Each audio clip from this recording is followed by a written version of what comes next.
नमस्कार, total health में आप सभी का स्वागत है। मैं हूं किरण भारद्वाज।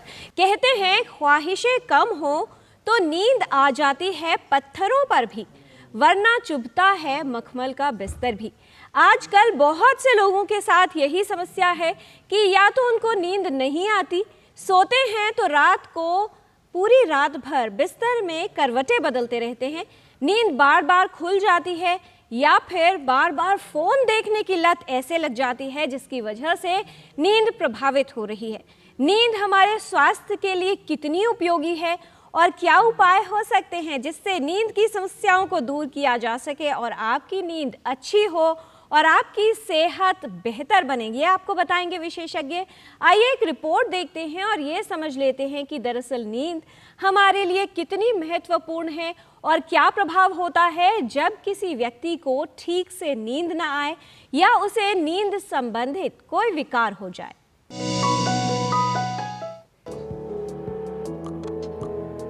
हमारे शरीर व मस्तिष्क के लिए नींद जरूरी है। दिनचर्या में नींद का प्राकृतिक और आवश्यक भाग होता है।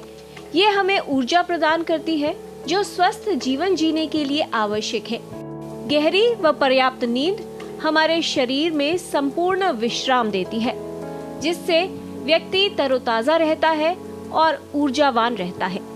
अच्छी नींद मानसिक व शारीरिक स्वास्थ्य को बनाए रखने में सहायक है। अच्छी नींद से प्रतिरक्षा तंत्र मजबूत होता है, स्मृति बेहतर होती है और व्यक्ति दिन भर ऊर्जावान महसूस करता है। नींद का सही समय पर आना व्यक्ति में हार्मोनल संतुलन को सुधारता है, जिससे शरीर के महत्वपूर्ण कार्य सुचारू रूप से चल पाते हैं। यदि नींद न आना रोज की बात बन जाए तो इसका प्रभाव शारीरिक और मानसिक स्वास्थ्य पर पड़ने लगता है। इसके कारण व्यक्ति में चिड़चिड़ापन, एकाग्रता में कमी, हार्मोन का असंतुलन, स्मरण शक्ति प्रभावित होना, बेचैनी महसूस होना, महिलाओं में माहवारी से जुड़ी परेशानियां, मधुमेह व उच्च रक्तचाप जैसी बीमारियों का खतरा बढ़ सकता है। आवश्यक है कि नींद की समस्या को लेकर लापरवाही न की जाए। अच्छी नींद के लिए कुछ बातों का ध्यान रखना आवश्यक है। अच्छी नींद आपके स्वास्थ्य को बेहतर बनाए रखने में उपयोगी है।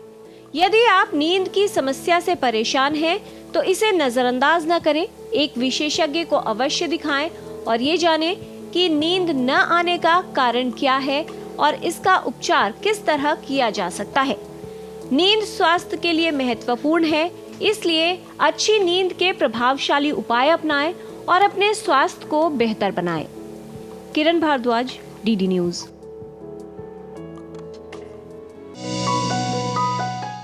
तो कौन से वो संकेत हैं जिसको ये माना जा सकता है कि व्यक्ति की नींद प्रभावित हो रही है? कब आपको एक विशेषज्ञ के पास जाना है और यदि आपको नींद की समस्या है तो इसके लिए करना क्या है, ये बताने के लिए आज स्टूडियो में उपस्थित है विशेषज्ञों का खास पैनल। उनसे आपका परिचय करा दें।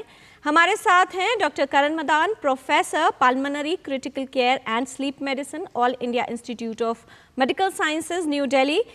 Special interest, interventional bronchoscopy, rigid bronchoscopy, endobronchial ultrasound, post-lung transplant airway interventions, thoracoscopy, and post-TB chronic respiratory disorders, medical devices, artificial intelligence, and machine learning in healthcare. He has been honored with AIMS Research Excellence Award and Clinical Sciences Lung India Award, Indian Chest Society. His patents are Aspiration Device, Fellow in Indian Chest Society, Fellowship from Asia Pacific Society, Respirology. बहुत स्वागत है doctor करण मदान आपका। विशेष तौर पर नींद जब नहीं आती है तो इसका प्रभाव न सिर्फ व्यक्ति की याददाश्त पर पड़ता है, उसके मस्तिष्क के स्वास्थ्य पर भी पड़ता है।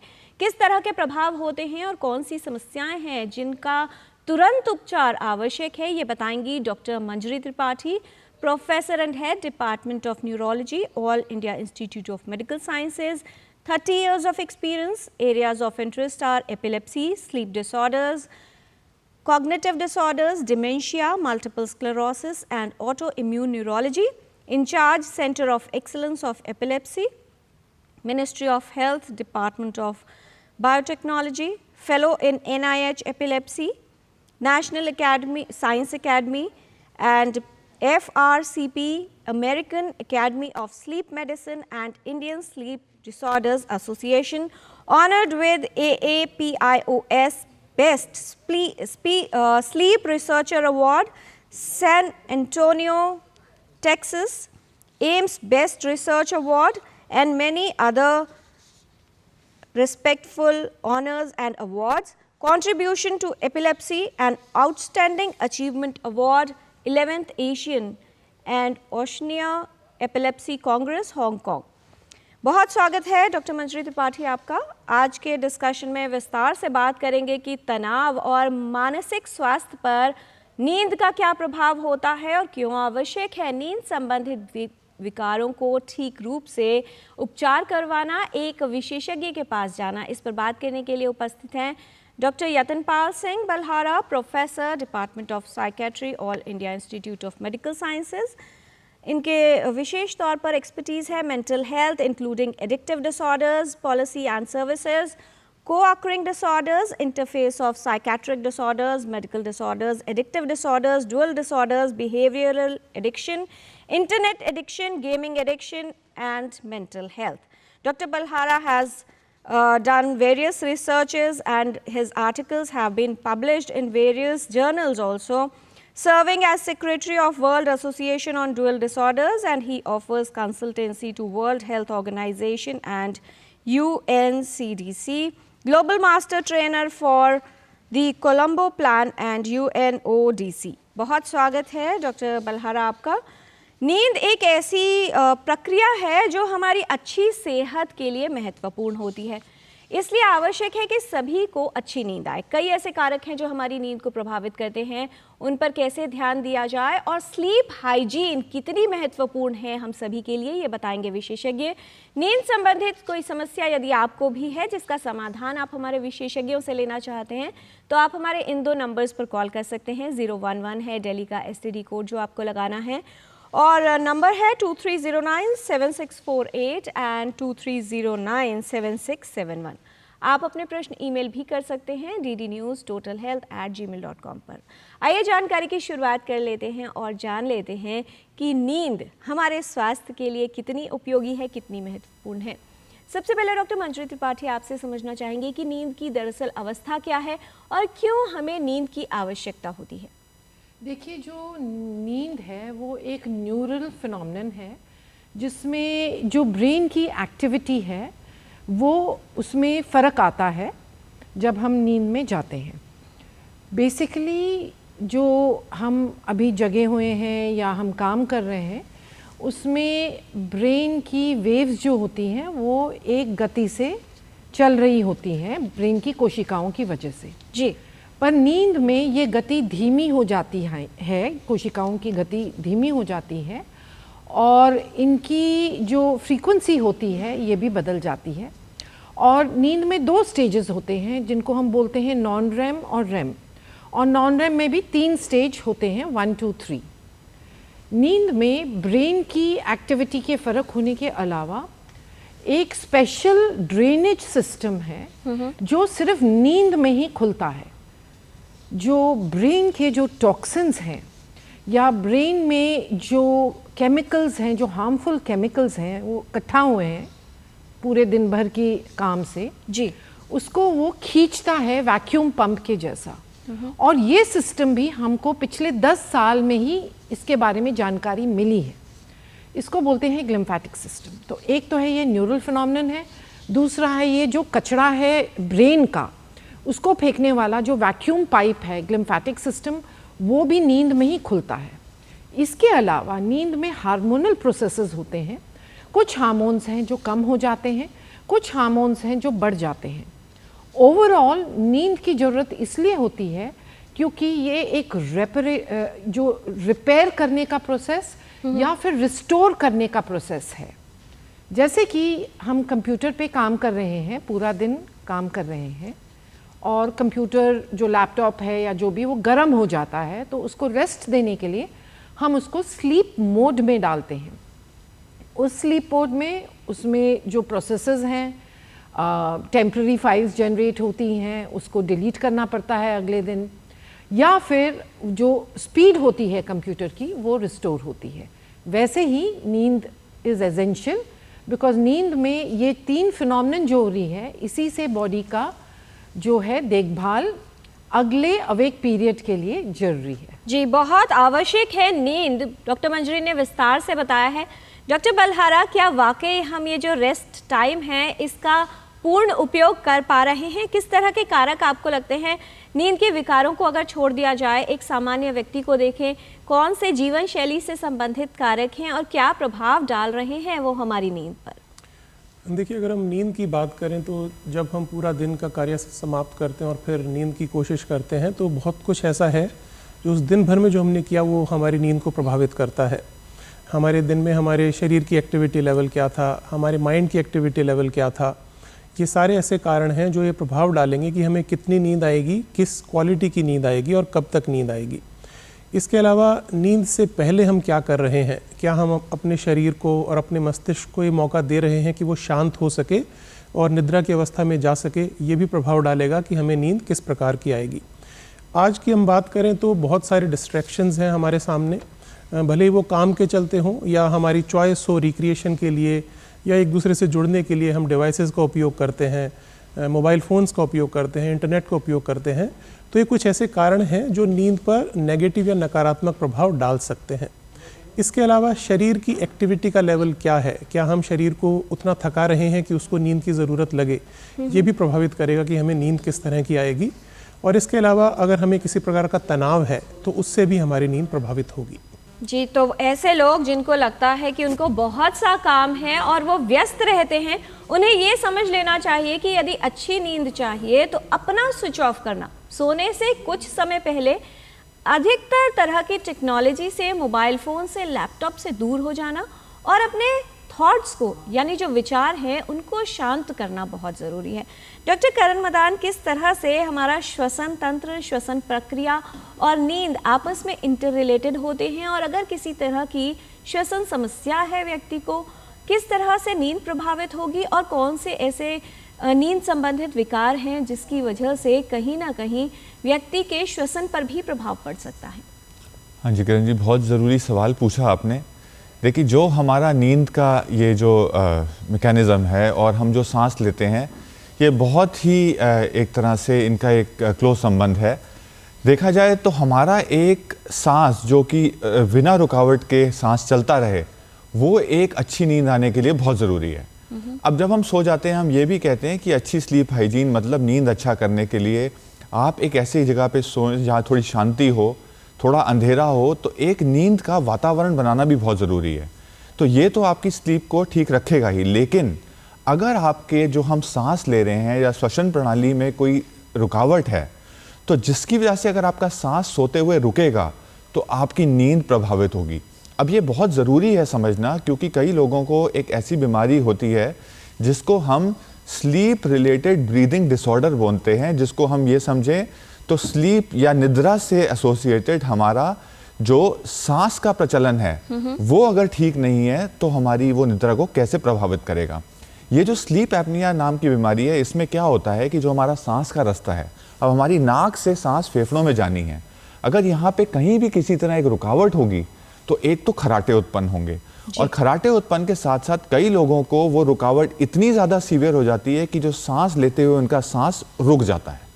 अब ये इसलिए होता है क्योंकि हमारी जीभ और ये जो सांस का रास्ता है, जब ये पीछे गिरने से जब हम सीधा लेटते हैं वो बंद हो जाता है, तो जो सांस है रुकता है। अब इससे क्या होता है कि हमारी जब सांस रुकता है तो नींद कई बार 100 बार, कई लोगों को हज़ारों बार नींद जो है वो सोते हुए टूटती है।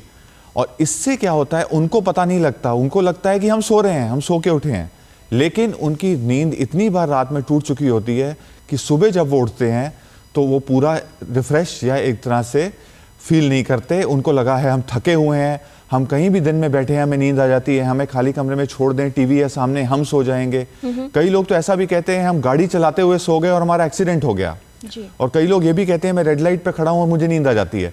तो ये सारे ऐसे लक्षण हैं जो इंडिकेट करते हैं कि अगर आपको खराटे आ रहे हैं या नींद नहीं आ रही है और उसके साथ आपको दिन में ये तकलीफ हो रही है, तो आपकी जो सांस के जो रुकने का जो एक स्लीप एपनिया नाम की चीज़ है, ये हो सकती है। तो अगर ऐसे आपको सिम्टम है, घर में आपको पार्टनर ने बताया है या आपके ने बताया है कि आपके इतने खराटे हैं कि आपके साथ सो नहीं पा रहे हैं जी, या फिर आपको इतनी हमने देखा है कि आप सोते हुए सांस आपका रुक जाता है, आपको चोकिंग जैसी होती है, तो ये ऐसे लक्षण हैं जिनको आप लाइटली ना लीजिए।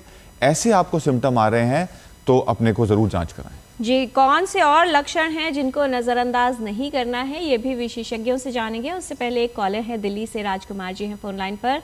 राजकुमार जी, स्वागत आपका, पूछिए सवाल। नमस्ते मैम। जी नमस्कार। मैम मैं ना पहले अल्कोहल और स्मोकिंग करता था, 2 महीने से मैंने ये सब छोड़ दिया। तब से मुझे नींद में बहुत प्रॉब्लम हो रही है। मैं 3-3, 4-4 बजे तक जागता रहता हूँ और नींद लगती है तो 1-2 घंटे बाद ही मेरी आंखें खुल जाती है। राजकुमार जी, आपकी एज कितनी है? मेरी 57 ma'am. 57 years. Doctor Yatanpal Singh, इनका कहना है कि जब से कुछ व्यसन इन्होंने छोड़े हैं, अल्कोहल स्मोकिंग छोड़ा है, तब से नींद प्रभावित हो रही है। क्या कहना चाहेंगे?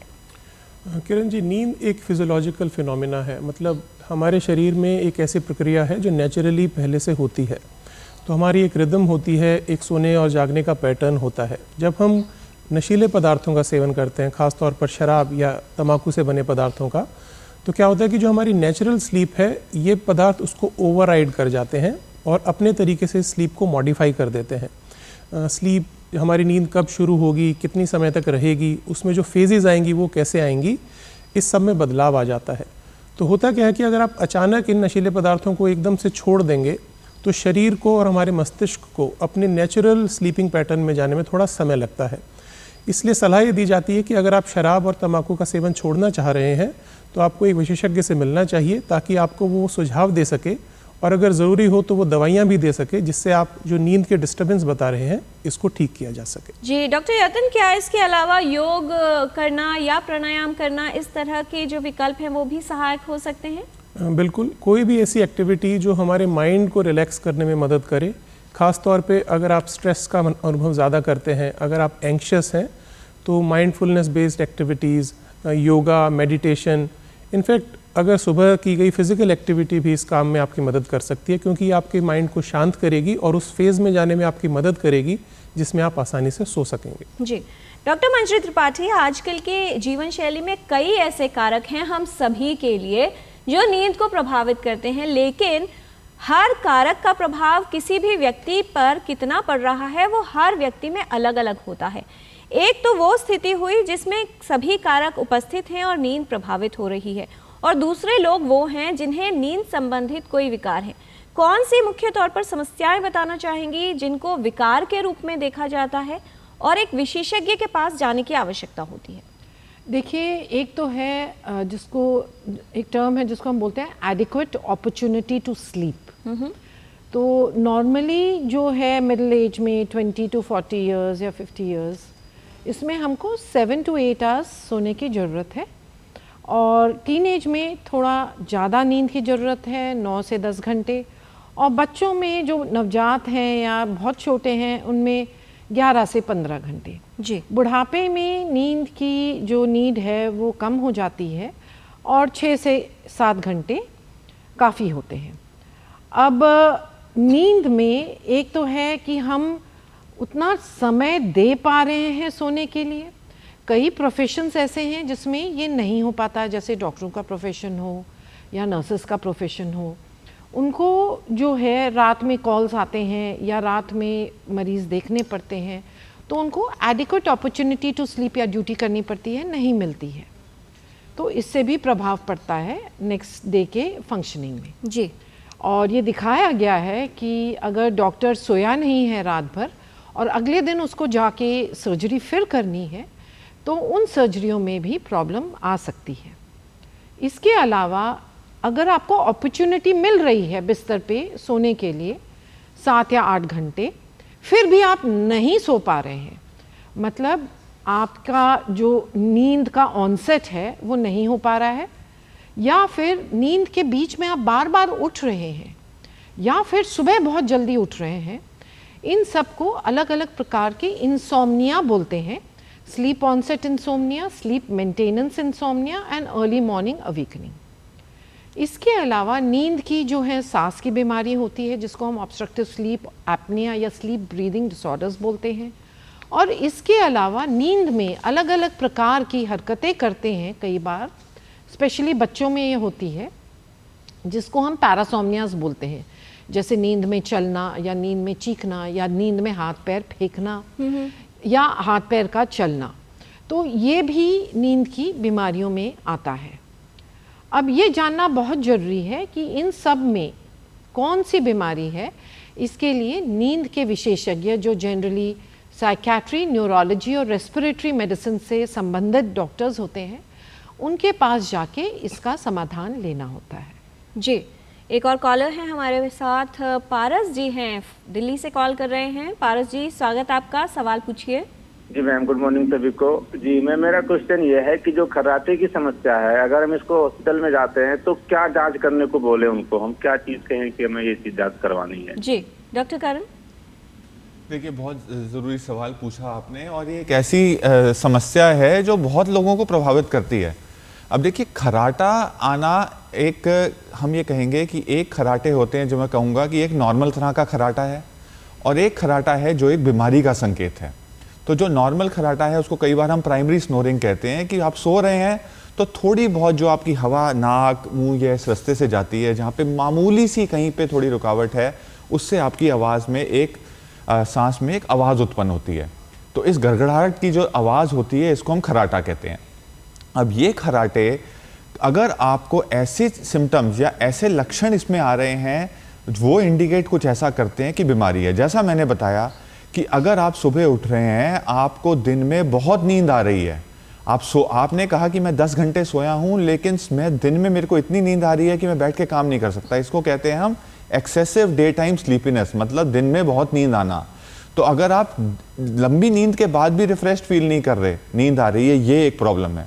दूसरा, अगर किसी ने ये कहा है कि आपके खर्राटे इतने ज़्यादा हैं कि उनके साथ मतलब घर वाले भी परेशान हो जाते हैं। तीसरा, अगर किसी ने ये नोटिस किया है कि जब आप सो रहे हैं, उन्होंने ये बताया है कि आप सो रहे थे, हमने देखा आपकी कुछ देर के लिए सांस रुक जाती है और फिर आप बहुत ज़ोर से खर्राटा आता है और आप सांस लेते हैं, ये रात भर चलता रहता है। ये जो कहते हैं हम सांस रुकना, इस चीज़ को कहते हैं एपनिया।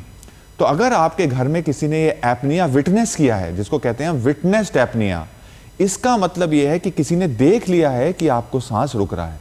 अब तीसरा लक्षण कि आपने देखा है कि ये जो नींद है ये आपके किसी क्रूशियल कामों को प्रभावित कर रही है। अब आप गाड़ी चला रहे हैं, गाड़ी चलाते हुए आपको पूरा सतर्क रहना है, या स्कूटर चला रहे हैं, आपने देखा कि रेड लाइट हुई, आप सो गए। कई बार कई लोग कहते हैं गाड़ी चलाते हुए सो गए।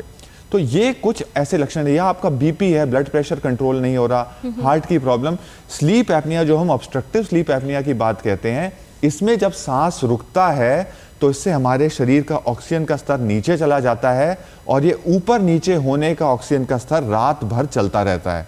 इससे आपका हार्ट का जो रेट है वो बढ़ता है, हार्ट पे असर पड़ता है। और ये देखा गया है कि स्लीप एपनिया सारे शरीर के अंगों को प्रभावित कर सकता है। तो अगर जैसे मैंने लक्षण बताए कि बहुत नींद आना सोने के बावजूद भी, बहुत तेज खर्राटे आना, किसी ने देखा है सांस रुक रहा है, बीपी जो है कंट्रोल नहीं हो रहा, या और बीमारियां हैं, तो ये लक्षण इंडिकेट कर सकता है कि ये खर्राटे नॉर्मल नहीं है। तो आप दिखाएं और अपनी जांच कराएं। जांच कौन सी होगी डॉक्टर करण? देखिए, इसकी जांच के लिए एक हमारा टेस्ट होता है जिसको हम कहते हैं स्लीप स्टडी। स्लीप स्टडी जो एक टेस्ट है, ये कोई घबराने वाला टेस्ट नहीं है। आप घर पे सोते हैं, इस स्लीप स्टडी में आपको एक दिन बोला जाता है कि आप अस्पताल में आके हमारे लैब में सोएं, हम कुछ सेंसर लगाते हैं, चेस्ट पे बेल्ट लगती है, पेट पे बेल्ट लगती है, यहाँ पे सांस को देखने के लिए सेंसर लगते हैं, उससे पता लग जाता है। आप घर नहीं भी, आप अस्पताल नहीं भी आना चाहते तो एक चीज़ कहते हैं होम स्लीप स्टडी, कि यही स्लीप स्टडी आपके घर पे हो जाएगी, आपको घर से हिलने की भी ज़रूरत नहीं है। और तीसरे, आजकल कुछ ऐसी मशीनें आ गई हैं और सेंसर आ गए हैं जिसमें बहुत सारा आपके ऊपर ये यंत्रों को लगाने की भी ज़रूरत नहीं होती। आपकी उंगली पे एक ऑक्सीजन का सेंसर और एक बेल्ट घड़ी टाइप की लगा दी जाती है। ये उन लोगों में यूज़ किया जाता है जिनमें हमको आपके बात करके ही लग रहा है कि आपको बहुत ज़्यादा संभावना है स्लीप एपनिया होने की। जी। तो देखिए, ये समझना ज़रूरी है, आजकल स्लीप के जो ब्रीदिंग डिसऑर्डर को डायग्नोज करना बहुत आसान हो गया है। इसमें कोई खतरा नहीं है, लेकिन अपनी जांच कराएं और हमारे पास इलाज भी उपलब्ध है। जी, इलाज उपलब्ध है, कई विकल्प हैं, लेकिन आवश्यकता है कि एक विशेषज्ञ से परामर्श लिया जाए। यहाँ पर लेते हैं एक अल्प विराम। आप देखते रहिए डीडी न्यूज़। जल्द लौटते हैं और ब्रेक के बाद लौटेंगे तो आपको बताएंगे अच्छी नींद के प्रभावशाली उपाय क्या हो सकते हैं। आप कहीं मत जाइएगा, देखते रहिए टोटल हेल्थ।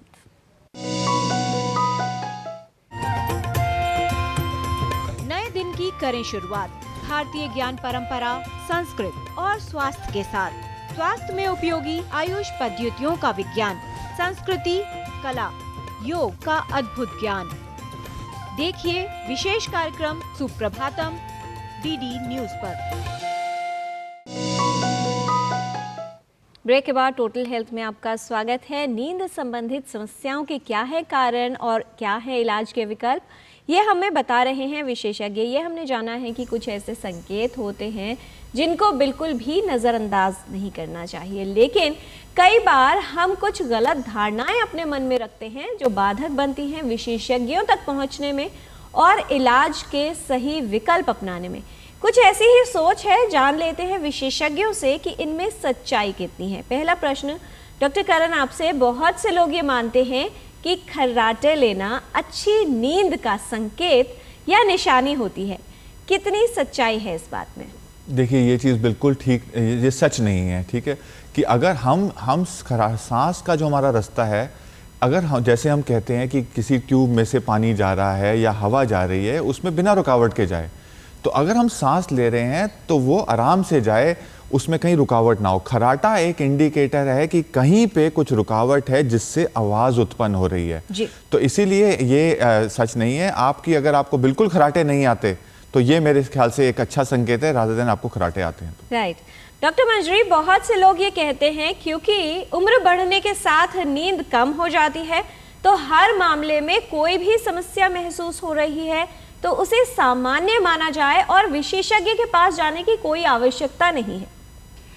बिल्कुल नहीं। अगर नींद में बहुत ज़्यादा डिस्टर्बेंस हो रही है और नींद कम हो रही है और अगले दिन आप फ्रेश नहीं हैं या बिस्तर से उठने की इच्छा नहीं हो रही है या उठे भी हैं तो आप हर आधे घंटे में एक कप चाय या कॉफ़ी पी रहे हैं या फिर बैठे बैठे सो रहे हैं, गाड़ी में जा रहे हैं सो रहे हैं, गाड़ी चला रहे हैं सो रहे हैं, तो ये एक मुश्किल का विषय है और हानिकारक हो सकता है जीवन के लिए, जान के लिए।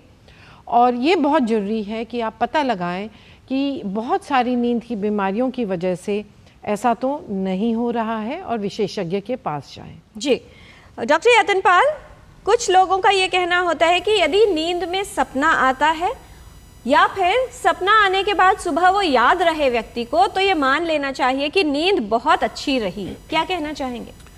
देखिए, सपने आना एक नॉर्मल फिनोमेना है। हम सभी को सपने आते हैं, अलग अलग तरह के सपने आते हैं, तो सिर्फ सपने आना गलत नहीं है। कभी कभी सपने हमें इस तरह के आते हैं जो हमें परेशान करते हैं, जिन्हें नाइटमेयर्स या नाइट टेरर्स कहते हैं। इसके चलते कभी कभी रात में नींद टूट भी जाती है। तो अगर आपको इस तरह की समस्या है तो आपको किसी विशेषज्ञ से ज़रूर मिलना चाहिए। जी डॉक्टर मंजरी त्रिपाठी, हम लोगों का आजकल जो प्रोफेशनल लाइफस्टाइल कहें वो काफ़ी बदल गया है। क्या अगर व्यक्ति जो है रात को नहीं सो रहा, दिन में सो रहा है या शिफ्ट सिस्टम में काम करता है, क्या हमें मेंटली या ब्रेन को इस स्केड्यूल को अडॉप्ट करने में समस्या होती है, जो बार बार एक दिन मॉर्निंग शिफ्ट है दूसरे दिन नाइट शिफ्ट कर रहे हैं? ये जब इस तरह के बदलाव आते हैं कितना प्रभाव डालते हैं नींद पर और कितना मुश्किल होता है हमारे ब्रेन को इसके साथ एडजस्ट कर पाना? देखिए, हर इंसान का अपना एक क्रोनो रिदमिसिटी होता है, जो हम बोलते हैं समय सोने का और समय जागने का। कई लोग जल्दी सोते हैं, कई लोग लेट सोते हैं, लेट उठते हैं।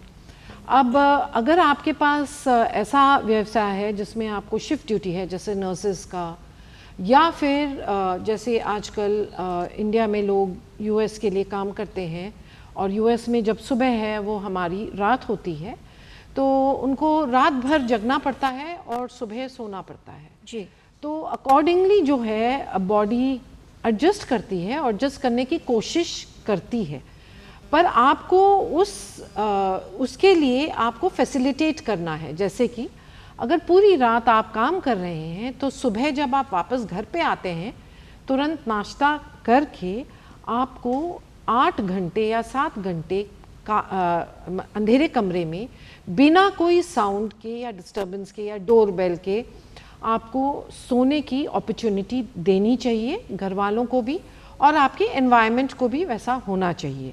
अगर आप पूरी नाइट करके आ रहे हैं और अगले दिन सुबह आप सो नहीं रहे हैं और फिर अगले दिन आपकी नाइट है, आपकी पूरी नाइट ड्यूटी है, तो मुश्किल आएगी और उस मुश्किल की वजह से बहुत सारी बीमारियां आएंगी, जैसे मोटापा, डायबिटीज़, कैंसर, याददाश्त की परेशानी, brain fogging, judgement, decision making, इन सब में प्रॉब्लम आ सकती है। और इसके अलावा जो है हाइपरटेंशन, रिफ्रैक्टरी हाइपरटेंशन, ये भी आ सकता है।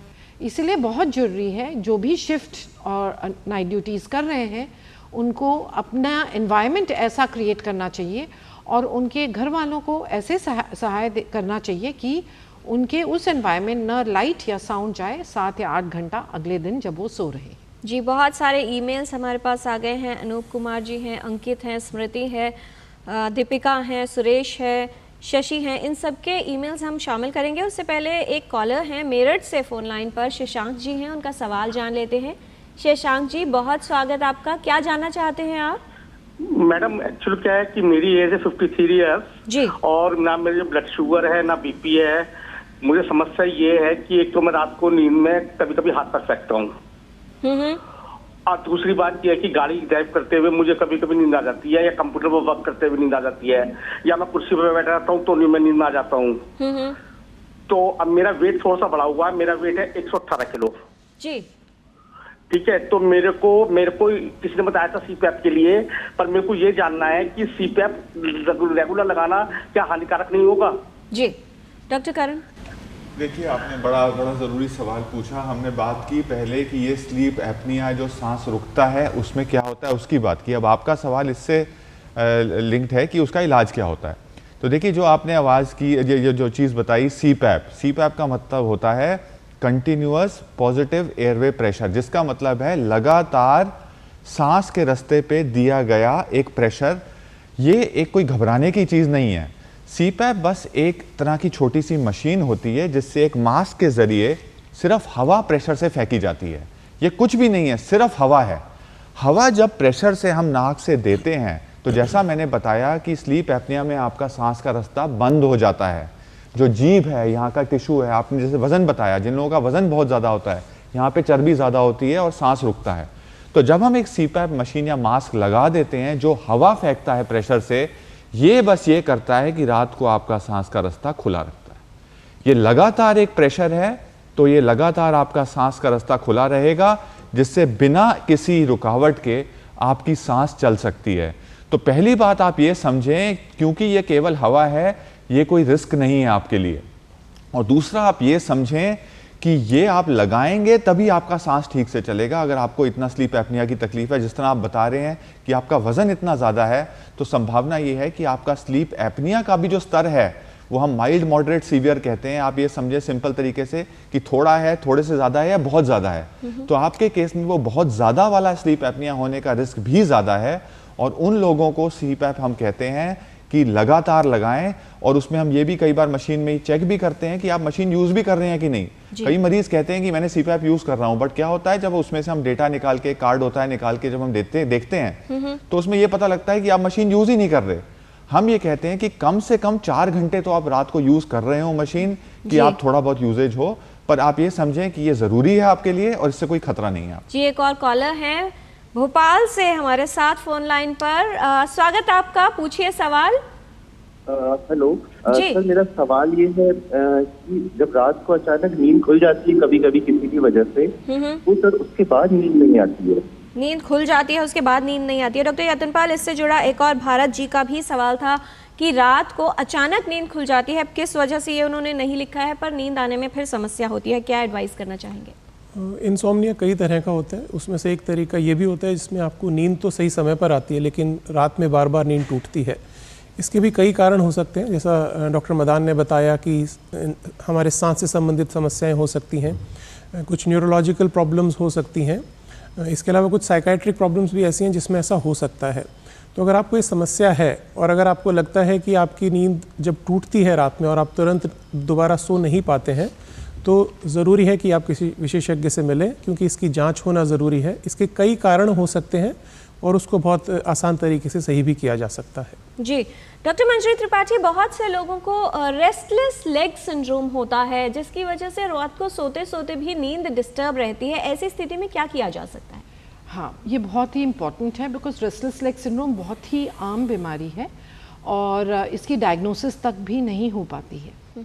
तो इसमें क्या होता है, अगर हम 10 बजे सो रहे हैं तो सोने के करीब आधे 1 घंटे पहले जैसे ही हम शायद बिस्तर पे जाके लेटें तो पैरों में एक बेचैनी या दर्द या फिर जलन या फिर झटके आने शुरू हो जाते हैं और उसकी वजह से एक इच्छा होती है कि हम पैरों को हिलाएं या फिर उठ के चलें, और ये शाम के टाइम ज़्यादा होता है और इसके कारण बहुत होते हैं। उनमें से एक मुख्य कारण होता है शरीर में आयरन की या फेरिटिन की कमी होना।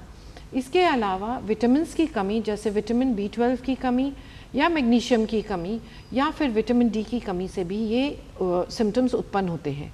एक प्रकार का RLS होता है जो घरों में चलता है, जिसको हम जेनेटिक RLS भी बोलते हैं। इसके अलावा और सारे अन्य कारण हैं RLS के। मुख्य है कि अगर आपको RLS हो रहा है, आपकी जो नींद है वो सही समय से शुरू नहीं होगी। तो RLS की वजह से स्लीप लेटेंसी एक शब्द होता है जिसको हम बोलते हैं स्लीप लेटेंसी। जब हम बिस्तर पे जाते हैं, नॉर्मली हमको 15 से 20 मिनट में नींद आना चाहिए, पर RLS की वजह से 1 घंटा 2 घंटा नींद नहीं आती है, क्योंकि पैरों में बेचैनी बन रही है और इसीलिए नींद का ऑनसेट ही नहीं होता है। तो RLS is a very important cause of sleep onset insomnia. इसकी डायग्नोसिस करना बहुत ज़रूरी है, डॉक्टर के पास ज़रूर जाएं। हमारे देश में पाया गया है कि RLS के लिए लोग अपने पैर दबवाते हैं या किसी को अपने पैरों पे बैठवाते हैं, मसाज भी करवाते हैं, चलवाते हैं। तो इसका ट्रीटमेंट भी बहुत ही सिंपल है। बहुत ही सिंपल दवाइयाँ हैं जो करीब नींद के आधे घंटे या 45 मिनट्स पहले लेनी होती हैं, जिसकी वजह से नींद बिल्कुल अच्छे से आती है। अगर फेरिटिन की डेफिशिएंसी है उसको रिप्लेस करना पड़ता है, कभी कभी आयरन ट्रांसफ्यूजन देना पड़ता है, B12 का रिप्लेसमेंट देना पड़ता है। तो ट्रीटमेंट संभव है और सुलभ है और डायग्नोसिस डिले नहीं होनी चाहिए ताकि सेहत बनी रहे। जी एक और कॉलर हैं हमारे साथ, दिल्ली से सुशांत जी हैं फोन लाइन पर। स्वागत आपका, पूछिए सवाल। जी मैं सोते सोते मेरी जो है शायद नाक बंद हो जाती है, जिसकी वजह से मुंह खुल जाता है और जबान एकदम सूख के कड़क हो जाती है। तो काफी देर उस टाइम एकदम नींद खुलती है और पानी पीना पड़ता है, तब जाके मैं फिर सो पाता हूँ। कितनी एज है आपकी? 67 ईयर्स। 67 ईयर्स। डॉक्टर मदान, क्या ये ऑब्स्ट्रक्टिव स्लीप एपनिया से जुड़ी कोई समस्या हो सकती है या वही हो? देखिए, जैसा आप बता रहे हैं कि आपको सिम्टम ये है कि आपका नाक बंद हो जाता है और आप मुंह से सांस लेते हैं, जिससे आपका मुंह सूख जाता है, जैसे आपने बताया। तो ये एक चीज़ है जिसमें आप माउथ ब्रीदिंग कर रहे हैं। हमारा जो रास्ता जो बनाया गया है वो ये है कि हम नाक से सांस लें, और मुंह से सांस कई लोग लेते हैं, कई लोग बीमारी की वजह से हैबिचुअल माउथ ब्रीदर या मुंह से सांस लेने लग जाते हैं। पर जैसा आप बता रहे हैं कि आपके केस में नाक बंद रहता है, तो सबसे पहले मेरी ये सलाह है कि आप ये जांच कराएं कि आपको कोई नाक की तकलीफ तो नहीं है जिसकी वजह से आपका नाक बंद है। कई लोगों के में नाक की हड्डी टेढ़ी होती है, जिसको हम डिविएटेड नेजल सेप्टम कहते हैं। कई लोगों को बड़ा कॉमन एक बीमारी होती है जिसको हम एलर्जिक राइनाइटिस कहते हैं, जिन लोगों को बहुत छींकें आती हैं, कई बार नाक बंद रहता है, उनको अस्थमा से भी जुड़ा होता है। और कोई और भी वजह है लेट एज में नाक बंद होना, हमको चेकअप भी कराना चाहिए कि कोई और वजह तो नहीं है जिससे अचानक आपका नाक बंद हो रहा है। तो सबसे पहले मेरी सलाह है कि अपने नाक की जांच कराएं। अगर उसमें कोई ऐसी चीज़ है जो कि ठीक हो सकती है तो उसका इलाज कराने से आपकी नाक जब खुल जाएगी तो आपका सांस का रास्ता एक तरह से ठीक हो जाएगा। तो मेरे ख्याल से वो आप जांच कराएं, और उसके बाद कुछ रहता है तो फिर अपनी आगे देखना पड़ेगा कि अगर उसके बावजूद भी नहीं ठीक होता तो क्या करना। जी, नींद की समस्याएं लगता है बेहद आम हो गई हैं सभी एज ग्रुप में। बहुत सारे ईमेल्स हमारे पास आ गए हैं। डॉक्टर यतन, अनूप कुमार जी का ईमेल है, इनकी एज है 55 ईयर्स, इनको बीपी की समस्या है और कह रहे हैं कि काफ़ी अरसे से ठीक से सो नहीं पाते हैं, स्लीप हाइजीन के बारे में जानना चाहते हैं, इनको आप क्या परामर्श देना चाहेंगे? और जनरली सबके लिए बता दीजिए कि यदि किसी को अच्छी नींद चाहिए, हालांकि आजकल मोबाइल फ़ोन से दूर रहना बहुत से लोगों को मुश्किल लगता है, लेकिन रात में अच्छी नींद हो, साउंड स्लीप हो, इसके लिए किस तरह स्लीप हाइजीन मेंटेन की जाए? स्लीप हाइजीन एक ऐसा कॉन्सेप्ट है जो हम सभी के लिए एप्लीकेबल है, चाहे हमें नींद की समस्या हो या ना हो। तो कुछ बहुत सिंपल सी चीज़ों का ध्यान रखकर हम अपनी नींद को इम्प्रूव कर सकते हैं। जैसे हमें एक रूटीन फॉलो करने की कोशिश करनी चाहिए। सोने का एक निश्चित समय होना चाहिए, उठने का एक निश्चित समय होना चाहिए, ताकि हमारे मस्तिष्क को एक आदत पड़ सके कि कब सोना है और कब उठना है। जब हम सोने की कोशिश कर रहे हों तो जो हमारा वातावरण है वो शांत होना चाहिए। तेज़ आवाज़, तेज़ रोशनी, इस तरह की डिस्ट्रैक्शंस नहीं होने चाहिए। हमें कोशिश करनी चाहिए कि हम सुबह के समय ख़ास तौर पर किसी तरह की शारीरिक एक्टिविटी या फिज़िकल एक्सरसाइज करें, ताकि शरीर में थोड़ी थकान आए। यहीं पर यह भी बताऊंगा मैं कि शाम के समय में ज़्यादा रिगरस फिज़िकल एक्टिविटीज़ को अवॉइड करना चाहिए। हमें कोशिश करनी चाहिए कि रात का खाना थोड़ा जल्दी खाएं, थोड़ा हल्का खाना खाएं। इसके अलावा शाम में 5 बजे के बाद चाय कॉफ़ी का सेवन ना करें, क्योंकि उसमें कैफ़ीन होता है जो स्टिमुलेटिंग होता है। किसी भी तरह के नशे से, अल्कोहल, टोबैको, बाकी जो ड्रग्स हैं उससे बचें, क्योंकि इनसे हमारी नींद ख़राब होती है। डॉक्टर यतन पाल, क्योंकि आप ये मुद्दा यहाँ पर ले आए हैं, बहुत महत्वपूर्ण है। अगर बात की जाए उन दवाओं की जो ओवर द काउंटर सबसे ज़्यादा प्रयोग की जाती हैं, उनमें सेडेटिव्स या स्लीपिंग पिल्स बहुत कॉमन है। कितनी महत्वपूर्ण हो सकती है ये किसी ऐसे व्यक्ति के लिए जिसे डॉक्टर ने नहीं बताया है कि आपको स्लीपिंग पिल की आवश्यकता है? कितना बड़ा दुष्प्रभाव हो सकता है? बहुत बड़ा। कुछ दवाइयों की अगर मैं बात करूं जिन्हें हम बेंजोडाइज़ेपिन्स के नाम से जानते हैं, अगर आप इन दवाइयों को बिना डॉक्टर की सलाह के अपनी मर्ज़ी से ओवर द काउंटर लेते हैं, तो ये देखा गया है कि कुछ ही हफ्तों में आपको इनकी आदत पड़ सकती है। हो सकता है शुरू में आपकी नींद इनसे इम्प्रूव हो जाए, लेकिन अगर आप इन दवाइयों को बिना किसी डॉक्टर की सलाह या ऑब्जर्वेशन या सुपरविज़न के लेते हैं, तो कुछ ही दिनों में आप इसके आदी बन सकते हैं। और उसके चलते जब आप इन दवाइयों को छोड़ने की कोशिश करते हैं तो आप छोड़ नहीं पाते हैं, और कभी कभी तो ये होता है कि आप इन दवाइयों की मात्रा धीरे धीरे बढ़ाते रहते हैं। तो ये भी एक बड़ा इंपॉर्टेंट टॉपिक और विषय है जिसके बारे में हमें जागरूक होना ज़रूरी है कि नींद की दवाइयाँ हमें खुद अपनी मर्ज़ी से कभी नहीं लेनी चाहिए। जी, असम से एक कॉलर है हमारे साथ, बहुत स्वागत आपका। क्या जानना चाहते हैं आप?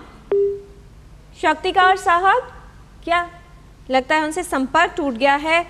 4 घंटे की उनको नींद आती है, 80 साल के बुजुर्ग थे। डॉक्टर मंजरी त्रिपाठी, हमें पैनल से बताया गया है, सवाल उनका ये था कि 80 साल के बुजुर्ग हैं और नींद कुल 4 घंटे की आती है।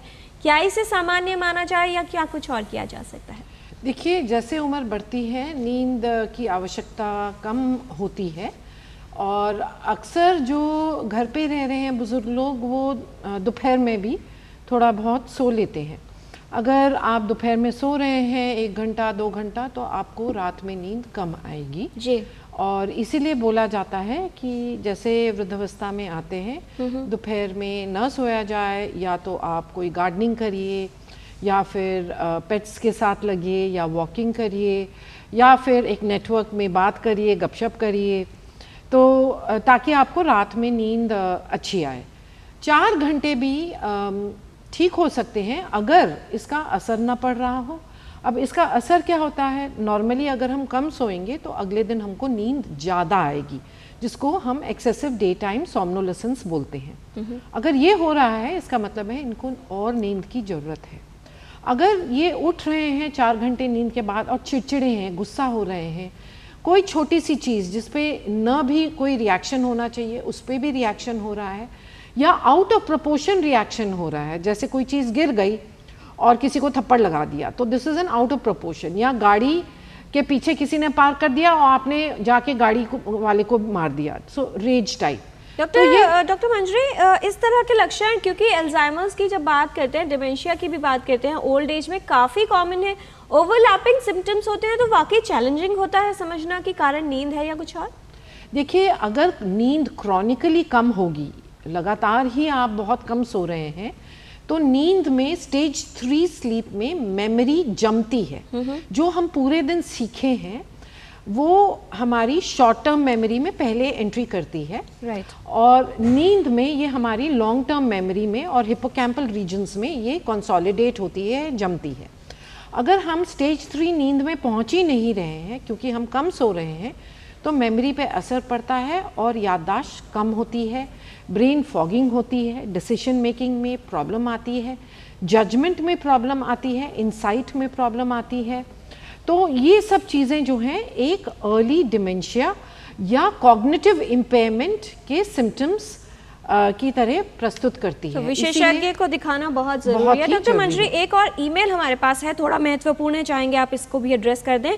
77 इयर्स की एज है, ईथर ऑस्टा का मेल है, कह रही हैं कि इनको वर्टाइगो की समस्या रही है, हाइपोथायरॉयडिज्म है और इम्बैलेंस भी रहता है, नींद से बहुत ज़्यादा परेशान है, सिडेटिव्स पर या स्लीपिंग पिल्स पर नहीं जाना चाहती, क्या एडवाइस करना चाहेंगी एक वाक्य में? देखिए, ऐसा है, पहली आपको नींद के स्पेशलिस्ट के पास जाना चाहिए, और जो इंसोम्निया है उसके लिए एक डिटेल्ड इंटरव्यू होता है, पूरी दिन की दिनचर्या वो पूछेंगे आपसे, फिर स्लीप हाइजीन फॉलो करना होता है, कॉग्निटिव बिहेवियर थेरेपी होती है, हमारे कंट्री में योग निद्रा है जिसकी वजह से भी, जिसकी प्रैक्टिस से भी ये सेट हो सकता है। अगर अंडरलाइंग एंजाइटी या डिप्रेशन है उसके लिए साइकेट्रिस्ट से भी कंसल्ट करना बहुत ज़रूरी है। और अगर फिर भी ये सब कॉन्जर्वेटिव मेथड से या फर्स्ट लाइन मेथड से नहीं ठीक हो रहा है, तो नींद के लिए थोड़े दिनों के लिए 15 to 20 डेज या 1 महीने के लिए बहुत सेफ स्लीपिंग टैबलेट्स हैं जो स्लीप स्पेशलिस्ट की मदद से ही यूज़ करनी चाहिए, और OTC वाली या over the counter medicine, benzodiazepines वगैरह ये सब नहीं यूज़ करनी है ताकि उनकी लत न लगे। जी, तो बहुत आवश्यक है कि समस्या क्या है ये जानकर ही इलाज के लिए आप आगे बढ़ें, और अगर आपको लगता है कि तनाव बहुत ज़्यादा है तो उसको कम करने के लिए कभी कभी छोटा सा विराम या एक ब्रेक लेना बहुत आवश्यक हो जाता है। टोटल हेल्थ में यहाँ पर रुकेंगे एक छोटे से ब्रेक के लिए, ब्रेक के बाद जानकारी का ये सिलसिला जारी रखेंगे विशेषज्ञों के साथ। आप देखते रहिए टोटल हेल्थ। नए दिन की करें शुरुआत भारतीय ज्ञान परंपरा, संस्कृत और स्वास्थ्य के साथ। स्वास्थ्य में उपयोगी आयुष पद्धतियों का विज्ञान, संस्कृति, कला, योग का अद्भुत ज्ञान। देखिए विशेष कार्यक्रम सुप्रभातम DD न्यूज पर। ब्रेक के बाद टोटल हेल्थ में आपका स्वागत है। नींद संबंधित विकार क्या है, इनके कारण और कैसे किया जा सकता है इनका इलाज, ये हम जान रहे हैं विशेषज्ञों से। विशेषज्ञों का खास पैनल हमारे साथ, डॉक्टर करण मदान, डॉक्टर मंजरी त्रिपाठी, डॉक्टर यतनपाल सिंह बलहारा। कुछ और जानकारी लेते हैं विशेषज्ञों से रैपिड फायर क्वेश्चंस राउंड के माध्यम से, छोटे सवाल और बहुत छोटे जवाब। पहला सवाल डॉक्टर करण आपसे कि बहुत सारे लोग ये सोचते हैं कि सोना यानी नींद वेस्ट ऑफ टाइम है, तो जितना कम सोया जाए उतना ही अच्छा होगा। देखिए, जो इतनी हमने बात की इतनी देर में, उससे यही हमको पता लगा है कि अच्छी नींद और उसकी ड्यूरेशन बहुत ज़रूरी है। जैसा बताया गया, 7 से 9 घंटे की नींद एडल्ट्स में ज़रूरी है, तो एक नींद की अच्छी ड्यूरेशन बहुत ज़रूरी है। डॉक्टर मंजरी, कुछ लोग कहते हैं जितना ज़्यादा सोएंगे विश्राम या रेस्ट उतनी ही ज़्यादा मिलेगी, क्या ऐसा होता है? बिल्कुल नहीं। 8 घंटों से एक मिडिल एज पर्सन को 20 to 40 ईयर्स, 50 ईयर्स ज़्यादा नहीं सोना चाहिए, क्योंकि ज़्यादा नींद के साथ भी बीमारियां संबंधित हैं, जैसे कि डिमेंशिया की बीमारी। अगर 9, 10, 11 घंटे सो रहे हैं तो डिमेंशिया ज़्यादा होगा। इसके अलावा मोटापा होगा और ब्लड प्रेशर होगा, और सिडेंट्री लाइफस्टाइल की वजह से, क्योंकि इतना लंबा आप सो रहे हैं, उसकी वजह से भी परेशानी आएगी। डॉक्टर यतनपाल, बहुत सारे लोग कहते हैं कि बॉडी को जैसा ट्रेन करेंगे वैसे ही बन जाएगी, तो अगर व्यक्ति ने कम सोने के लिए अपने आप को तैयार कर लिया है तो अधिक सोने की या जितना मिनिमल बताया गया है उतना सोने की भी आवश्यकता नहीं है? ऐसा नहीं है। हम सभी के लिए नींद की एक उपयुक्त मात्रा होती है, जो हो सकता है उम्र के साथ बदले, लेकिन किसी एक खास उम्र पर हमें कुछ मिनिमम ड्यूरेशन की नींद बड़ी ज़रूरी है। हम अपने शरीर और माइंड को ट्रेन नहीं कर सकते उसे घटाने के लिए। राइट। डॉक्टर करण, क्या नींद संबंधित समस्याएं सिर्फ वृद्ध लोगों में ही होती हैं? नहीं, ये बिल्कुल ये धारणा ठीक नहीं है। जैसे हमने बताया कि नींद की जो ये तकलीफ़ें हैं ये हर उम्र पे होती हैं, नवजात शिशु से लेके एक एक्सट्रीम वृद्धावस्था तक भी ये होती हैं, और छोटे छोटे बच्चों में भी कई बार स्लीप एपनिया या ऐसे हमने और चीज़ें बताई, पैरासोमनिया, इस तरह की तकलीफ़ें हो सकती हैं। तो ये किसी भी आयु तक सीमित नहीं। डॉक्टर मंजरी, क्या नींद के समय ब्रेन इनएक्टिव मोड में आ जाता है? ब्रेन एक डिफरेंट मोड में आ जाता है जिसको हम बोलते हैं एक स्लीपिंग मोड, और इस इनएक्टिव मोड में भी ब्रेन की रिस्टोरेटिव रेपरेटिव प्रोसीजर्स वो जारी रहते हैं और healing of the body as well as brain होता है। डॉक्टर यतनपाल, तनाव से नींद प्रभावित होती है या नींद न आने के कारण तनाव होता है? दोनों एक दूसरे का कारण हो सकते हैं। कुछ लोगों में क्योंकि तनाव है इसलिए वो रिलैक्स नहीं कर पाते हैं और सो नहीं पाते हैं। वहीं कुछ लोग ऐसे भी हैं जिनमें मेन समस्या नींद को लेकर होती है और उसके चलते वो तनाव महसूस करते हैं। डॉक्टर करण, क्या स्लीप एपनिया की समस्या सिर्फ उन लोगों को होती है जिनका वजन अधिक है या मोटापा है? नहीं, ऐसा बिल्कुल भी नहीं है। ज़्यादातर स्लीप एपनिया जिनका वज़न ज़्यादा है या मोटापा है उनमें होता है, क्योंकि उनका ये चर्बी या ऐसा रास्ता कम छोटा होता है जिसमें प्रॉब्लम हो। लेकिन जिन लोगों में कुछ हम कहते हैं क्रेनियोफेशियल एब्नॉर्मलिटी है, कुछ ऐसी चीज़ें भी हैं जिसमें हमारा बना ही ऐसा हुआ है कि हमारा जो रास्ता छोटा है, तो उनमें स्लीप एपनिया हो सकता है। तो कई बार हमने ये भी देखा है कि बहुत ही नॉर्मल वेट या पतले लोगों को भी बहुत ज़्यादा स्लीप एपनिया होता है। तो ऐसा ना समझें कि अगर आप मोटे नहीं हैं तो स्लीप एपनिया नहीं है। जी डॉक्टर मंजरी, इनमें से क्या नींद को प्रभावित कर सकता है? बहुत अधिक तनाव, कैफीन का सेवन, लैपटॉप या मोबाइल का यूज़ करना? सब नींद को प्रभावित करते हैं। आजकल पाया गया है कि बच्चे एनर्जी ड्रिंक्स लेते हैं जैसे रेड बुल वगैरह, उसमें 300 मिलीग्राम कैफीन होता है। 2-2, 3-3 रेड बुल पी रहे होते हैं जिससे नींद डिस्टर्ब होती है और हार्ट पे भी हानिकारक असर होता है। तो किसी भी लैपटॉप और ब्लू लाइट से भी नींद डिले होती है। किसी भी तरह की एनर्जी ड्रिंक्स का आपको प्रयोग नहीं करना है या कुछ ऐसी चीज़ें जिनसे आपको लगता है कि नींद अच्छी आ सकती है। क्या एक्सरसाइज करके सोने से, डॉक्टर यतनपाल, नींद अच्छी आएगी? तुरंत एक्सरसाइज की और फिर सो गए? कोशिश कीजिए कि आप सोने से पहले एक्सरसाइज ना करें, खासतौर पर विग्रस और रिग्रस एक्सरसाइज ज़रूर करें, लेकिन सुबह के समय में करने की कोशिश करें। जी, क्या स्लीप एपनिया का मतलब सिर्फ स्नोरिंग या खर्राटे लेना ही होता है, यहीं तक सीमित है समस्या? नहीं, ये बिल्कुल सही नहीं है। स्नोरिंग या खर्राटा एक संकेत है कि स्लीप एपनिया हो सकता है, लेकिन स्लीप एपनिया आपके शरीर के किसी भी भाग को प्रभावित कर सकता है। ये समझना बहुत ज़रूरी है कि हार्ट, ब्लड प्रेशर और स्ट्रोक, हार्ट के रिदम ऊपर नीचे होना, डायबिटीज़, मेटाबॉलिक सिंड्रोम, मोटापा बढ़ना, ये बहुत। तो स्लीप एपनिया एक ऐसी बीमारी है जो हमको पता तो लगती है खराटे से, लेकिन उसका प्रभाव होता है पूरे शरीर पे। जी डॉक्टर मंजरी, क्या अगर रात को नहीं सोए हैं तो दिन में छोटी नैप्स लेना, 15-20 मिनट सो जाना, उसको कॉम्पनसेट कर सकता है? बिल्कुल नहीं, रात को कंसोलिडेटेड नींद बहुत ज़रूरी है। हाँ, ये ज़रूर है कि कैटनैप नाम की एक चीज़ होती है जो हम अगर 7 घंटे रात में सोए हैं, 15-20 मिनट सिर्फ सुबह या दोपहर में कभी आपने 15-20 मिनट कैटनैप लिया तो वो मेमोरी के लिए भी बहुत अच्छी मानी जाती है। जी डॉक्टर यतनपाल, कुछ लोग कफ सिरप्स, अल्कोहल और न जाने क्या क्या, स्लीपिंग पिल्स भी फॉर दैट मैटर, अपनाते हैं अच्छी नींद के लिए। कितने उपयोगी, कितने सहायक? बिल्कुल इन चीज़ों का इस्तेमाल नहीं किया जाना चाहिए, क्योंकि ये जो हमारी नेचुरल स्लीप है उसके आर्किटेक्चर को प्रभावित करते हैं और लॉन्ग रन में हमारी नींद को ख़राब करते हैं। जी डॉक्टर करण, क्या संदेश आप देना चाहेंगे? कितना आवश्यक है कि यदि खर्राटे आ रहे हैं या ऐसा लगता है कि स्लीप एपनिया हो सकता है, विशेषज्ञ के पास जाना कितना आवश्यक, और एक वाक्य में आपका संदेश? तो स्लीप एपनिया, अगर आपको लग रहा है कि बहुत तेज़ खर्राटे हैं, जैसे मैंने बताया बहुत नींद दिन में आती है, किसी ने आपको बताया है कि उन्होंने सांस रुकते हुए देखा है, या फिर आपको और भी बीमारियां हो रही हैं, मोटापा या बीपी, तो ये स्लीप एपनिया का संकेतक है। डॉक्टर के पास जाएं, अपनी स्लीप स्टडी कराएं और ज़रूरत है तो इसका इलाज करें, सीपैप मशीन, और इससे इलाज बहुत सेफ है। जो संदेश मैं देना चाहूँगा वो ये है कि हमारी नींद में 3 चीज़ें ज़रूरी हैं। ड्यूरेशन, मतलब कितनी लंबी नींद, नींद की क्वालिटी और नींद का टाइमिंग। इन तीनों चीज़ों को देखना ज़रूरी है। समय पे नींद आए, अच्छी क्वालिटी की नींद आए, और उसके लिए एक बहुत ज़रूरी है कि आप एक नींद का शेड्यूल, एक ऐसी चीज़ फॉलो करें। वीकेंड पे भी, मतलब शनिवार और रविवार को छुट्टी के दिन भी सेम टाइम पे सोएं और उठें।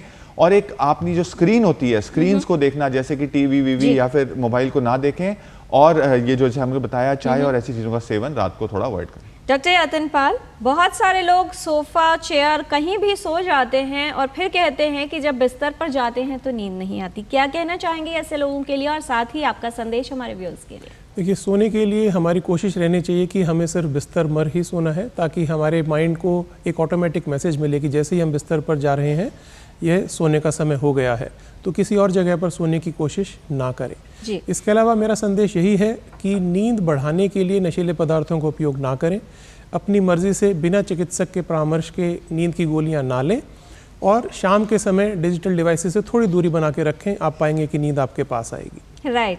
डॉक्टर मंजरी त्रिपाठी, क्या अगर ऐसा लगता है कि आने वाला टाइम बहुत हेक्टिक होने वाला है तो क्या एडवांस में अपनी नींद को ब्लॉक किया जा सकता है, यानी पहले ही नींद पूरी की जा सकती है? और आपका संदेश क्या कहना चाहेंगे? देखिए, ये जब हम जैसे बाहर जा रहे हैं, ट्रैवल कर रहे हैं और एक डिफरेंट टाइम जोन में जा रहे हैं, तो हम अपनी जो पिछले 1 हफ्ते या 3 दिन की नींद को हम टाइमिंग थोड़ा चेंज करने की कोशिश कर सकते हैं, ताकि जिस देश में मान लो यूएस जा रहे हैं तो वहाँ का टाइम जोन अलग है, उसमें एडजस्टमेंट हो पाए। इसके अलावा मेलेटोनिन थेरेपी होती है जो हम टाइम जोन चेंज में यूज़ करते हैं, पर उसका सेवन भी डॉक्टर के परामर्श से ही लेना चाहिए। जी। और एक वाक्य में आपका संदेश डॉक्टर मंजरी? मेरा संदेश ये होगा कि अगर आपको एक हेल्दी जीवन जीना है तो बहुत ज़रूरी है कि आप एक हेल्दी स्लीप एनवायरनमेंट और स्लीप हाइजीन को फॉलो करें। बहुत धन्यवाद इस तमाम जानकारी के लिए डॉक्टर मंजरी त्रिपाठी, डॉक्टर यतनपाल सिंह, डॉक्टर करण मदान। आप सभी विशेषज्ञों ने विस्तार से बताया है कि कितनी महत्वपूर्ण है नींद हमारे स्वास्थ्य के लिए, अच्छे कंसंट्रेशन के लिए, अच्छी परफॉर्मेंस के लिए। बहुत से लोग ये मानते हैं कि कहीं अगर कॉम्पनसेट करना है कि तो कम सो जाते हैं, बाद में इसको पूरा कर लेंगे। ऐसा नहीं होता है। जिस प्रकार आप कंप्यूटर पे या कोई इलेक्ट्रॉनिक डिवाइस पे जो भी काम करते हैं उसको सेव करने के लिए कुछ समय की आवश्यकता होती है, ठीक वही समय समझ लीजिए आपके लिए नींद जो है वो उतना महत्व रखती है, क्योंकि नींद ही वो समय है जब पूरे शरीर की जो कोशिकाएं हैं वो सेल्फ हीलिंग करती हैं। आपकी मेमोरी इंटैक्ट रहने के लिए बहुत आवश्यक है, तो अच्छी नींद के उपाय करें। वैसे तो कहा जाता है आज फिर एक बार नींद को आंखों से बिछड़ते देखा, आज फिर याद कोई पुरानी चोट आई। तो पुरानी चोटों को नींद के समय याद मत कीजिए। स्लीप हाइजीन का ख्याल रखिए और रात को सोने से पहले मोबाइल फ़ोन या दूसरी इलेक्ट्रॉनिक डिवाइसेस को बाय कर दीजिए और अपने मोबाइल की तरह अपने माइंड को भी स्विच ऑफ करना बहुत ज़रूरी है। अच्छी नींद आपकी अच्छी सेहत के लिए बेहद महत्वपूर्ण है। सेहत ठीक रहेगी तो आप हर काम बेहतर तरीके से कर पाएंगे। सेहत संबंधित जानकारी के लिए हमारा कार्यक्रम देखते रहिए। आज के कार्यक्रम में इतना ही। पूरी टीम को दीजिए अनुमति। नमस्कार।